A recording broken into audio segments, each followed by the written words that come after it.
Vamos a ponernos sobre nuestros pies en esta noche y vamos a abrir la palabra en Lucas capítulo 7, versículo 31. Lucas capítulo 7, versículo 31. Si usted lo tiene, me dice un fuerte amén, por favor. Lucas capítulo 7, versículo 31. ¿Ya estamos ahí, amados? Dice la palabra del Señor, Lucas capítulo 7, versículo 31. Y dijo el Señor: ¿a qué pues compararé los hombres de esta generación? ¿Y a qué son semejantes? Semejantes son a los muchachos sentados en la plaza, que dan voces unos a otros y dicen: os tocamos flauta y no bailasteis, os endechamos y no llorasteis. Porque vino Juan el Bautista, que ni comía pan ni bebía vino, y decís: demonio tiene. Vino el Hijo del Hombre, que come y bebe, y decís: este es un hombre comilón y bebedor de vino, amigo de publicanos y de pecadores. Mas la sabiduría es justificada por todos sus hijos. Señor, esta noche estamos delante de esta palabra para que seas tú el que a través de tu Espíritu Santo nos instruya, nos enseñe, Dios, en medio de esta generación insatisfecha por todo. Que podamos reconocer esa sabiduría que nos haga reconocerte como lo más importante que debe de haber en nuestra vida. Porque todo te lo pedimos en el nombre de Cristo Jesús. Amén. Tomen asiento, mis amables hermanos y hermanas. Muy bien. Este texto, en primer lugar, para poder comprenderlo, es necesario conocer un poquito de la cultura bíblica. Voy a intentar en este primer momento hacer una exégesis, una interpretación de cómo el Señor está haciendo una denuncia con mucha tristeza de la generación que Él vive. Está queriendo decir que es una generación que no cree ni de una forma ni de otra. Y esto no es algo nuevo. Esto es desde el Antiguo Testamento. Hay otros textos bíblicos que dicen que llegaron profetas de todo tipo llevando el mensaje del Señor y a ninguno creyeron. A unos los mataron, a otros públicamente los hicieron que pasasen vergüenza, a otros no les creían. Hubieron profetas de toda índole, profetas que tenían un linaje de familias con mucha connotación económica. Habían profetas campesinos, habían profetas de corte de la ciudad, y a ninguno le creyeron. Pues ahora en el Nuevo Testamento, en el Evangelio específicamente, el Señor también se lamenta y dice el versículo 31: ¿a qué pues compararé a los hombres de esta generación y a qué son semejantes? Porque Él ha estado ya en Lucas, en los primeros capítulos, diciéndoles: he aquí el Espíritu del Señor está sobre mí, por cuanto me ha ungido, me ha enviado a predicar libertad a los cautivos, a vista a los ciegos, etcétera, etcétera, etcétera. Pero ¿saben una cosa? La generación que vive en tiempos de Jesús tampoco creen. La generación que vive en tiempos de nuestro Señor Jesucristo están también reacios. No solamente en el Antiguo Testamento pasó esto, que no creyeron. Ahora también en el Evangelio dice Jesús: esta generación ya no hay cómo compararlos. Y nos da una preciosa ilustración cultural de esa época, 32. Dice el versículo 32, la semejanza, el símil que hace a esta generación que no le creía. Dice, son semejantes a los, y ahí sí tal vez poneme la NBI, por favor, porque el texto griego no dice muchachos. Muchachos es ya una cosa juvenil para nuestra cultura. El texto griego dice que esa generación que no cree en Él es semejante o parecen, ¿qué dice que parecen, hermanos? Niños sentados en la plaza, en las plazas que había en ese entonces de las grandes ciudades. La plaza de Jerusalén, la plaza de Judea, es como decir los parques que ahora nosotros tenemos en las ciudades. Usted va a los diferentes lugares de nuestro país y usted verá que siempre hay un parque, hay una plaza. Bueno, para muestra un botón, aquí en Ciudad Delgado, ¿cuál es el lugar más popular que hay? ¿Qué hay? La plaza. La plaza, usted va a la plaza y ahí encuentra todo. Todo, desde un tornillo hasta una pastilla, hasta uña de gato, encuentra tortillas, encuentra en todos lados. Pues estas eran las plazas. Y en esas plazas dice que los niños se gritaban unos a otros. Y aquí viene la ilustración a cómo Jesús va a comparar a esa generación que no cree en Él. Dice que se gritan esos niños: tocamos la flauta y ustedes ¿qué? No bailaron. Cantamos por los muertos y ustedes no lloraron. Bien, le explico. En las plazas de antes, aquí quizás para que usted pueda comprender el texto, dice en el nuestro, dice, se dan voces unos a otros, os tocamos flauta y no bailasteis, os endechamos y no llorasteis. La palabra endecha viene de muerto. Decir, cuando alguien hace una endecha en la Biblia, le está haciendo canción a un muerto. Y la palabra tocamos la flauta eran porque hacían canciones alegres. Entonces, ¿cuál es el problema? El problema que está planteando Jesús es que esa generación que no cree en Él son como esos niños que están jugando en la plaza y en un lado se encuentra un grupo. No sé si hay alguien que antes fue al Trovador.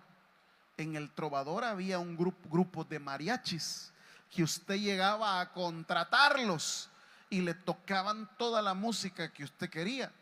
Pero los que se dedican a tocar, a cantar, los músicos, para poder ofertar su producto, tienen que estar cantando. Entonces, en esa plaza había los que tocaban la flauta y lógicamente estaba la música alegre, estaba la música, como por ejemplo para Latinoamérica, cuando alguien oye cumbia, ya le tiemblan los piecitos y comienza a bailar. Amén. Aquí las hermanas van bien santas en la mañana en el microbús y de repente suena una cumbia y ahí va la patilla moviéndosela, mire. Porque así es la música. Y por otro lado, si no había un grupo que ofertaba música de flauta, que era la música más alegre, estaban los otros grupos que cantaban a los muertos, que hacían endechas, que tenían canciones especiales para los muertos. Pero hay un problema, dice Jesús, que los niños que están ahí en esa plaza, aunque están oyendo la música, pueden estar oyendo los que tocan flauta, la música alegre, y solo por oírla, como no le entienden, no se ponen a bailar. Pero por otro lado también oyen a los que están haciendo canciones para los muertos, pero como no le entienden, tampoco se ponen a llorar. No sé si me doy a entender, hermanos. O sea, no hay ninguna reacción por parte de ellos. Al oír música alegre, no bailan, y al oír música triste, no lloran. Entonces no son ni chicha ni limonada. O sea, viven en total duda, porque no saben reconocer, no saben distinguir, no saben entender qué significa el que esté alegre y el que esté triste. Ahora bien, voy despacito. Versículo 33. Aquí viene ya la personalización del ejemplo que dio con anterioridad.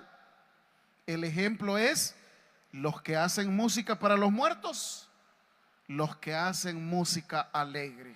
¿Y cómo lo personifica? Dice el 33, porque vino Juan el Bautista, ¿están ahí conmigo? Que ni comía pan ni bebía vino. ¿Y qué le dijo la generación del tiempo de Jesús? Tiene un demonio. La personificación es Juan el Bautista es triste. ¿Por qué? Porque lo que practicaba Juan era medio raro. Juan pertenecía, según los últimos estudios de investigación bíblica y arqueológica, a un grupo que se llamaba los esenios.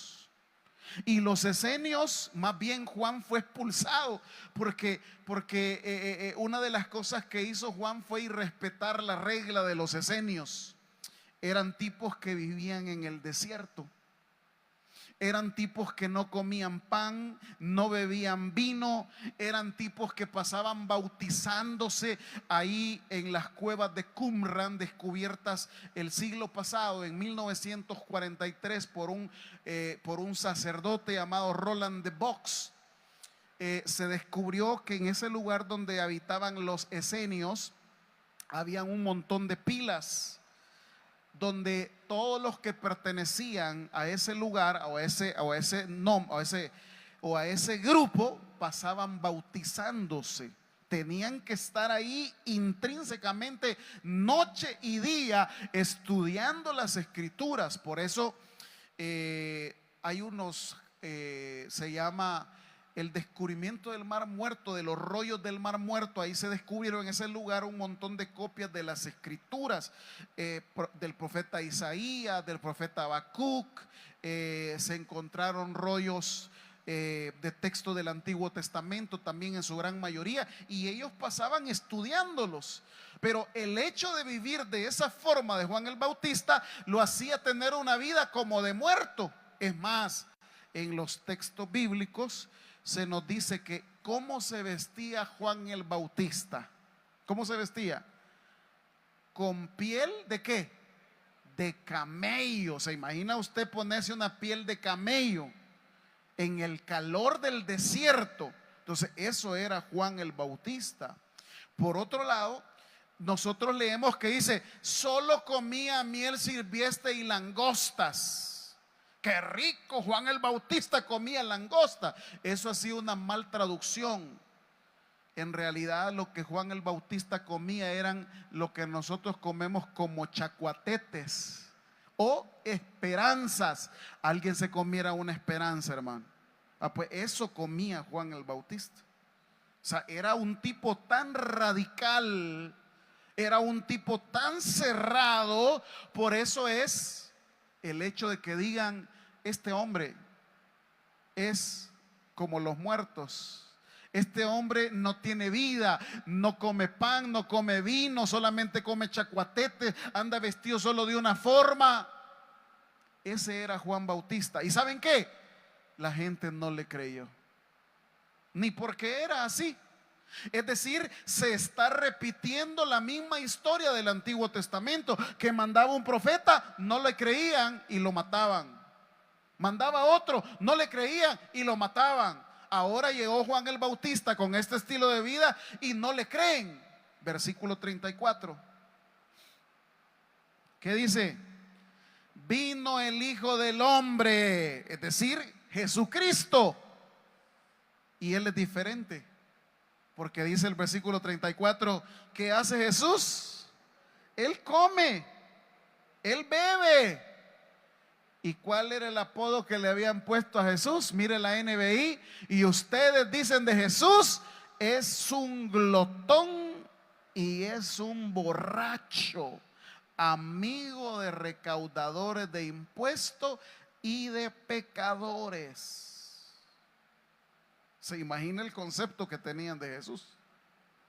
Hay una de las cosas que me acuerdo yo, en el año 2016 estudiamos en la universidad, y era cómo poder interpretar las comidas en el Evangelio de Lucas. Y unas cosas que descubrimos con los compañeros que hicimos la investigación es que si de algo podía estar la gente contenta, es que donde estaba Jesús, ahí siempre había comida. Y se pegaban unas grandes hartadas, hermano. Porque Jesús no solamente es el pan de vida que te da salvación, también Jesús le da pan al hambriento, le da comida al que tiene hambre. ¿Alguien dice amén? Y eso descubrimos. Pero entonces, ni creyeron a Juan el Bautista, ni tampoco creyeron a Jesús. Entonces se rasca la cabeza Jesús en Lucas 7 del 31 al 35 y dice: bueno, y entonces, ¿en quién van a creer? Y finalmente, voy despacio ya para hacer la interpretación, pero me ayudas ahí con la perspicacia de poner los textos. No creen en Juan Bautista porque él es como un muerto que no come pan, no come vino. Y no creen tampoco en Jesús porque él toma vino, porque él come, porque él es lechero de prostitutas, porque él es lechero de gente que tiene mal testimonio. Y tampoco creen. Y el versículo 35, voy a hacerlo quizás ya, aunque este texto es al final. Dice, en nuestra traducción dice: mas la sabiduría es justificada por todos sus hijos. Entonces esa traducción nuestra no se entiende muy bien. Veamos la NBI, tampoco se entiende muy bien. Pero la sabiduría queda demostrada por los que la siguen. Tampoco hay una buena traducción. Quiero hacer una traducción literal del texto original de la Biblia.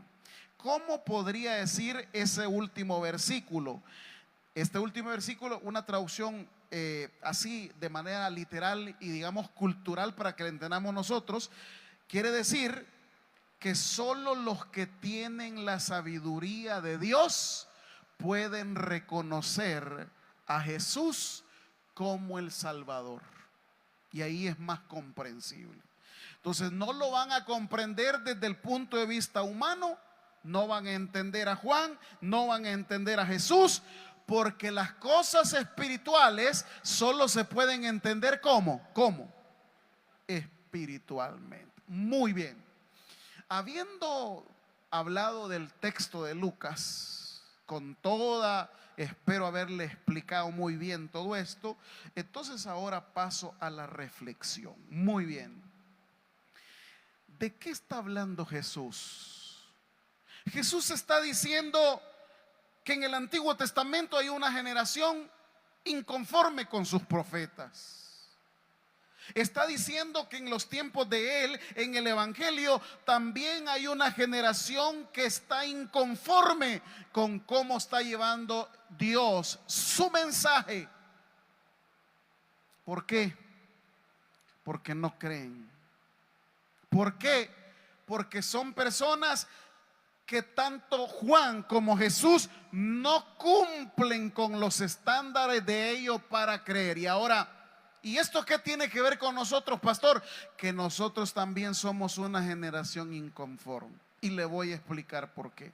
Nosotros somos una generación que se nos ha acostumbrado a pedir lo que queremos. Por ejemplo, en el término televisivo, usted antes tenía su televisor y tenía que conformarse con lo que había en programación. ¿Se acuerda? Era lo único que había, lo que ofrecía la televisión. Pero esto cambió y se le dio un giro completamente, de tal manera que ahora ya no, usted si quiere, ya no puede o ya no tiene que ver televisión de la que presenta los programas 24 horas. Ahora usted puede pagar para ver lo que a usted se le dé la gana. Antes esperaba un día entero para volver a chillar con la novela a la misma hora del siguiente día. Hoy, si quiere, puede chillar todo el día y la puede ver de corrido. Dicen amén, hermanas. Porque el boom de eso es que usted está viendo lo que a usted se le dé la gana. Antes le ponían ahí en la programación: esta película es de miedo, no se puede ver, y la daban 10 de la noche. Hoy usted la puede ver a las 10 de la mañana, a las 12 del mediodía, a la hora que se le dé la gana. En todo sentido, ahora el mundo está acostumbrado a consumir lo que quiere. Por ejemplo, la música. Usted escuchaba antes la radio y usted identificaba: yo escucho esta radio porque el abuelo decía la radio ranchera, la mera mera. Así. Ya los más contemporáneos oían, ¿cómo se llamaba esta? Adulto, no sé qué cosa. Pero oían música de la época de oro de España, o de la época de oro de México, etcétera, etcétera, etcétera, etcétera. Pero hoy no. Hoy usted paga una aplicación y oye la música que se le dé la gana. Hoy usted pone una aplicación, ver video, y pone los videos de la música que quiera. Y eso no solamente es en el área televisiva, no solamente es en el área de la música, en todos lados. Hoy usted va a un lugar y le dice: mire, ¿cómo quiere su pan? Yo me acuerdo que solamente vendían pan francés. Hoy le dicen: ¿lo quiere con gluten o sin gluten? ¿Lo quiere blanco? ¿Lo quiere negro? ¿Lo quiere, cómo se llama el pan que dicen que no engorda? Integral. ¿Lo quiere con chispitas de no sé qué? ¿Lo quiere con queso? ¿Lo quiere que? Lo que usted quiera. Es decir, póngame de eso, póngame de eso, póngame lo otro, póngame aquello, póngame lo que usted quiera. Hoy hasta las pupusas, no, antes solo habían de queso, de frijol con queso y de chicharrón. Hoy le zampan lo que usted quiera. Quiere camarones, quiere jamón, quiere chipilín, quiere no sé qué, quiere no sé cuánto. Pupusas de queso con piña, ¿se imagina usted? ¿Y qué han acostumbrado? Han acostumbrado a la gente a pedir lo que quiera. Y cada vez que se le da, o cada vez que usted demanda lo que quiere, usted se está volviendo en una persona inconforme. Usted solo llegaba antes y decía: me da un café, por favor. Y solo había una opción: ¿lo quiere con azúcar o sin azúcar? Menos de 30 años, 2 de azúcar. Más de 30 años, ya nos gusta amargo. Nada más. Pero hoy no. Hoy usted va a comprar café y ¿qué le dicen? ¿Qué tipo de grano? ¿Qué tipo de leche? ¿La quiere descremada? ¿La quiere deslactosada? ¿La quiere de almendra? ¿La quiere de leche de papaya? ¿Cómo la quiere? ¿Lo quiere pequeño? ¿Lo quiere mediano? ¿Lo quiere grande? ¿A qué temperatura se lo damos? ¿A 130 grados? ¿A 150 grados? ¿A 170 grados? Y la gente, cada vez más que satisfacen todas esas demandas, oiga esto, hermano, se vuelve insatisfecha. Se vuelve insatisfecha, porque lo que ahora tiene éxito es lo que usted puede personalizar. Pero ¿sabe cuál es el problema de esto, hermano? Que nosotros nos estamos volviendo gente insatisfecha, porque cada vez se nos presenta solo lo que queremos y solo lo que nos gusta. Y eso lo trasladamos a nuestra propia existencia. Y como aquí la cosa es lo que a mí me gusta y lo que ahora yo quiero, hoy por ejemplo le ofertan, le podemos hacer la cara más finita. Y si uno tiene una cara de piedra, se la pueden hacer lisita. Si usted tiene el pelo colocho, se lo pueden hacer liso. Si usted es pelón, lo pueden hacer peludo. ¿Es cierto, hermano? Cierto. Si usted no tiene barba, le pueden hacer una barba artificial. ¿Y qué hace eso? Que viva la gente insatisfecha. ¿Por qué se va a volver insatisfecha? Porque nada es suficiente. Ahora dice, voy a ir al cirujano, quíteme un poquito de aquí esta llantilla. Se lo quitan. Vaya al espejo, aquí también quíteme de esta otra llantilla.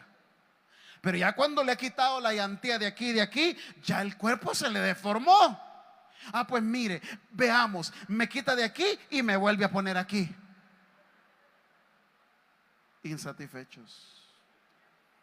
Nunca vamos a ser felices. La chiquita así usa grandes trancas para verse alta. La alta ahí anda con sandalias de papel para no verse como que jirafa. ¿Sí? ¿Sí o no? El seco ahora usa unos grandes camisas como que es piscucha para que más o menos se vea grande, ¿va? Y el gordo le han dado paja que use ropa negra y socadita para que se vea delgado. Mentiras, puro chorizo te ves. Insatisfechos. Les agarró la paja. Los ojos color miel, color celeste. Bueno, ¿qué color se hizo la piel Michael Jackson? Pues blanca. Y los blancos van allá a la playa a hacerse negros. Y entonces una generación insatisfechas que nada es suficiente. Juan no le creemos, Jesús no le creemos. Y ahora esa insatisfacción la hemos trasladado a la iglesia. Como es parte de nuestro status quo, de nuestro modo vivendi, entonces venimos al templo y la cosa aquí es exigir. La silla está muy dura, está muy caliente, está muy helado, el sonido está muy suave, pastor. Y el otro que dice, muy fuerte, no aguanto los tímpanos. No falta quien piense, es que el pastor es muy aguado para predicar esos temas. Y el otro que dice, ay, muy grosero llegó ahora.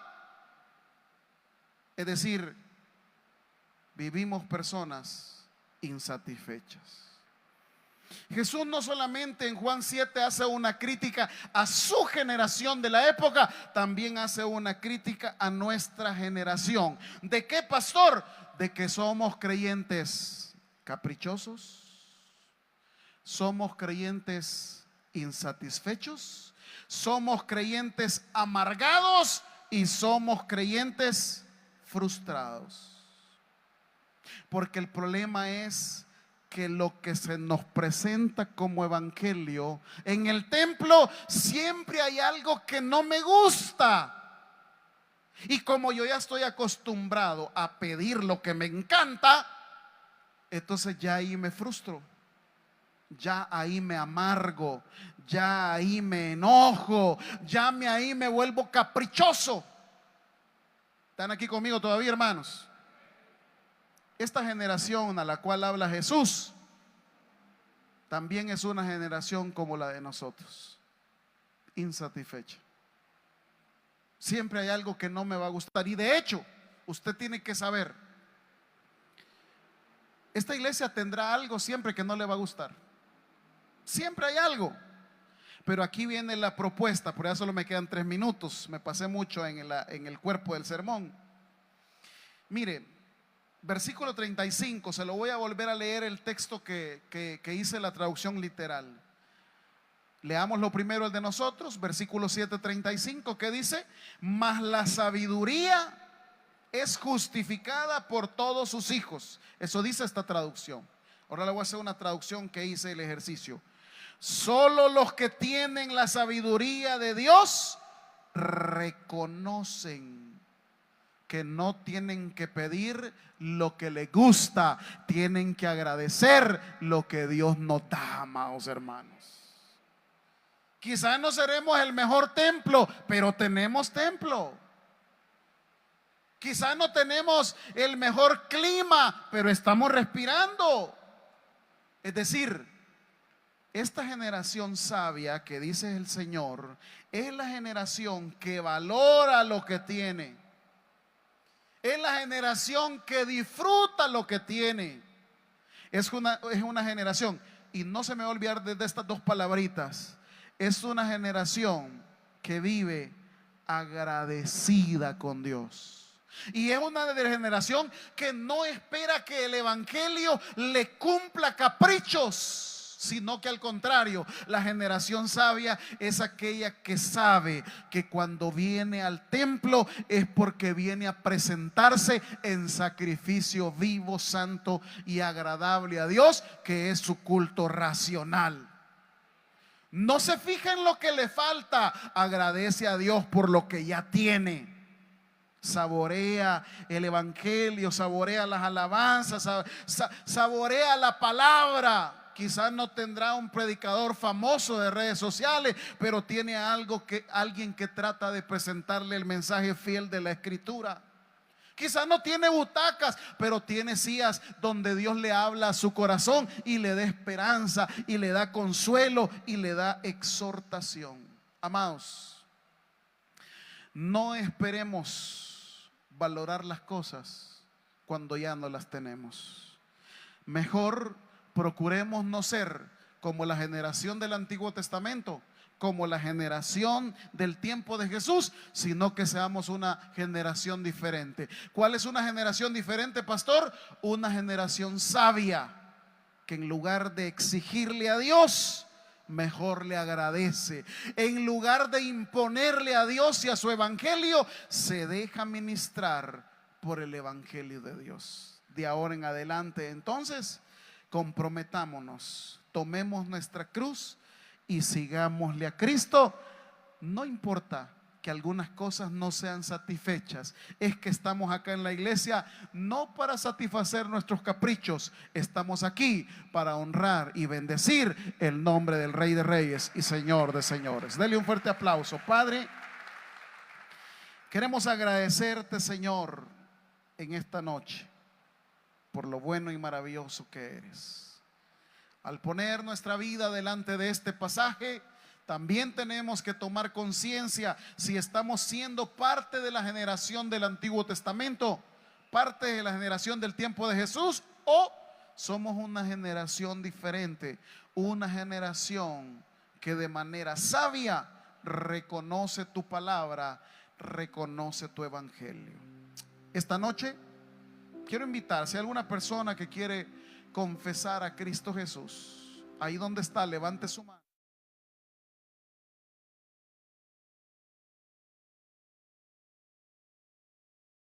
El predicador ha finalizado el mensaje. Es hora que recibas a Jesús como tu único y suficiente Salvador personal. Hazlo de la siguiente manera: Señor Jesús, yo te recibo hoy como mi único y suficiente Salvador personal. Creo que eres Dios, que moriste en la cruz por mis pecados y que resucitaste al tercer día. Me arrepiento, soy pecador, perdóname, Señor. Gracias doy al Padre por enviar al Hijo a morir en mi lugar. Gracias, Jesús, por salvar mi alma hoy. En Cristo Jesús, mi Salvador. Amén. Si has hecho la oración con todo tu corazón, te damos la bienvenida a la familia de la fe. La Biblia dice en Juan capítulo 1, versículo 12: mas a todos los que le recibieron, a los que creen en su nombre, les dio la potestad de ser hijos de Dios. Te damos la bienvenida a nuestra iglesia. Somos más que una familia. Tabernáculo Bíblico Bautista, Ciudad de Delgado. Dios te bendiga.